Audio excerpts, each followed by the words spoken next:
नमस्कार। आप देख रहे हैं अपना चैनल न्यूज सच तक और मैं हूं सोनेलाल। आज 5 मई थी और 5 मई को पूरे देश की निगाहें सुप्रीम कोर्ट पर लगी हुई थी, क्योंकि आज सुप्रीम कोर्ट में वक्फ संशोधन बिल जो है उसके ऊपर चर्चा होनी थी। लेकिन पता नहीं जस्टिस संजीव खन्ना जी की क्या मजबूरियां रहीं, क्या उनके ऊपर दबाव रहा, क्या उन्होंने सोचा कि इस काजल की कोठरी से बिना जजमेंट दिए हुए ही सीधे निकल जाना ही अच्छा है। क्योंकि जस्टिस खन्ना जैसे ईमानदार जज नहीं चाहते थे कि उनके ऊपर कोई ऐसा दाग लगे जो उनको जीवन भर सालता रहे। आपको जस्टिस गोगोई का मामला तो याद होगा ही, जब उन्होंने राम मंदिर के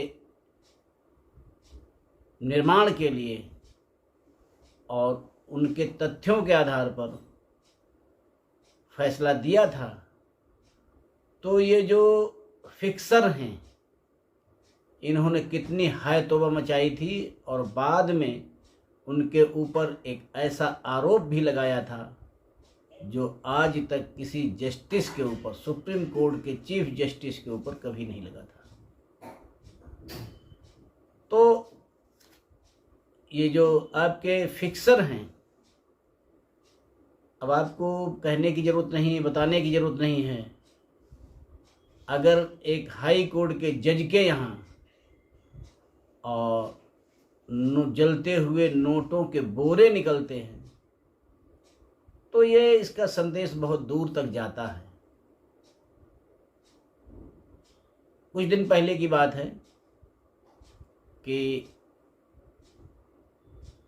संजीव खन्ना जो चीफ जस्टिस हैं, उनके पास, नाम तो मैं नहीं लूँगा, हालांकि उनका नाम सोशल मीडिया पे आप लोगों से जुड़ेंगे तो पता चल जाएगा, उन्होंने मिलने की ख्वाहिश की थी कि मैं चीफ जस्टिस साहब के घर पर मिलना चाहता हूँ।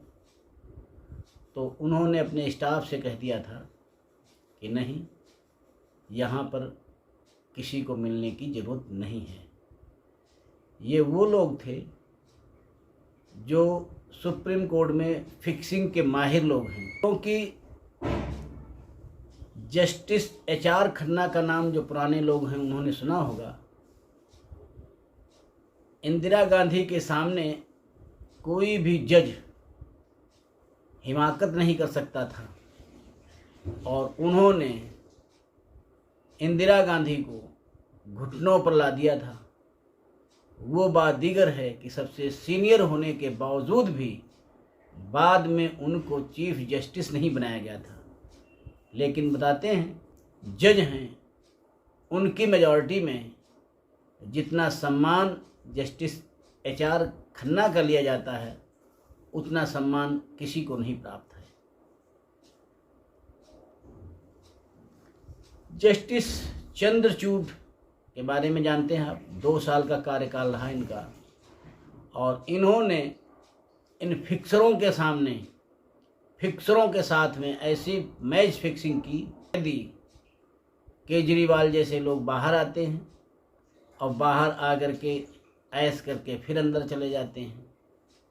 तो ये नहीं चाहते थे जस्टिस संजीव खन्ना कि जिस प्रकार से चंद्रचूड़ का कार्यकाल विवादों में रहा है और फिक्सिंग में रहा है, ऐसे किसी कार्यकाल के बारे में हमारा कार्यकाल भी जाना जाए।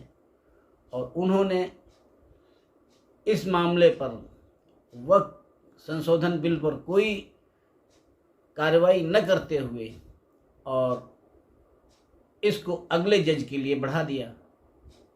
अब अगले जज जस्टिस गवई जी होंगे।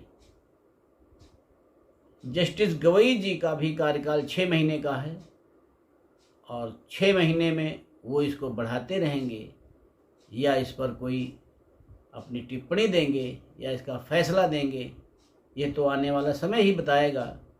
लेकिन उम्मीद की जा रही है कि जस्टिस गवई भी इस मामले पर हो सकता है इसको खींचते चले जाएं, और यह भी हो सकता है कि जस्टिस गोगोई ने जिस प्रकार से हिम्मत करके राम मंदिर के मामले पर अपना जो है फैसला सुनाया था, हालांकि यह फैसला पहले चीफ जस्टिस दीपक मिश्रा सुनाना चाहते थे और उस बेंच में जस्टिस गोगोई को नहीं रखा गया था, तो उन्होंने सुप्रीम कोर्ट के कार्यकाल में पहली बार ऐसा हुआ था कि 4 जजों ने प्रेस कॉन्फ्रेंस बुलाई थी दीपक मिश्रा के विरोध में।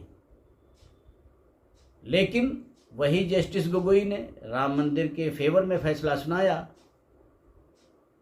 तो ये भी हो सकता है कि गवई चीफ जस्टिस जो बनेंगे तो वो इस पर अपना फैसला दे सकते हैं, क्योंकि 14 मई को चीफ जस्टिस गवई हो जाएंगे, जबकि 13 मई को जस्टिस संजीव खन्ना रिटायर हो जाएंगे और उन्होंने 15 मई तक को इसकी सुनवाई को बढ़ा दिया है। देखना ये है कि चीफ जस्टिस गवई जब चीफ जस्टिस बनेंगे उस समय इस मामले पर क्या करते हैं, देखने वाली बात होगी। चलिए इंतज़ार करते हैं, और इसी के साथ मैं अपना ये छोटा सा अंक समाप्त करता हूँ। आप मेरे चैनल को देखते रहिए, लाइक करिए, शेयर करिए और सब्सक्राइब करिए। धन्यवाद।